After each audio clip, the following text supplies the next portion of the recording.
Bismillahirrahmanirrahim. Assalamu alaikum. Welcome to Kindergarten Video Lectures. Let's explore, learn, and have fun together on this exciting educational journey.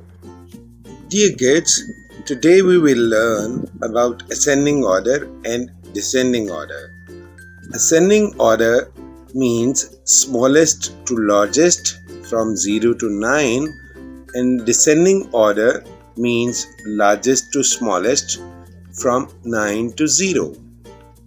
First we will do ascending order. 1, 2, 3, 4, 5, 6, 7, 8, 9, and now on the bigger step.